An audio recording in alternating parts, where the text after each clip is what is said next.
استجابة لمطالب شعبها بانفتاحها على كل الآراء وكل الأطراف، ولضمان استمرارية العمل الإداري، وحتى تتمكن الحكومة من الشروع الفوري في العمل، فقد تم الحفاظ على الهيكل الكبرى الحالية للوزارات. أقسم بالله العظيم أن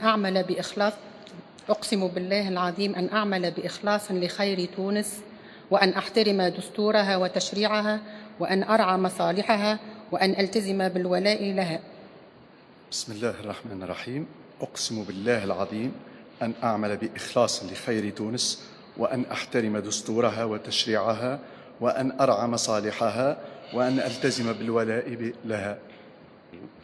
أقسم بالله العظيم أن أعمل بإخلاص لخير تونس، وأن أحترم دستورها وتشريعها، وأن أرعى مصالحها، وأن ألتزم بالولاء لها. أقسم بالله العظيم أن أعمل بإخلاص لخير تونس، وأن أحترم دستورها وتشريعها، وأن أرعى مصالحها، وأن ألتزم بالولاء لها. أقسم بالله العظيم أن أعمل بإخلاص لخير تونس، وأن أحترم دستورها وتشريعها، وأن أرعى مصالحها، وأن ألتزم بالولاء لها.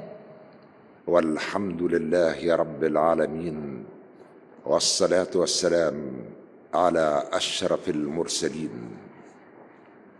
في هذا اليوم التاريخي، يوم الاثنين 5 من ربيع الأنور من سنة 43 و400 وألف، 11 من شهر أكتوبر من سنة 21 و2000.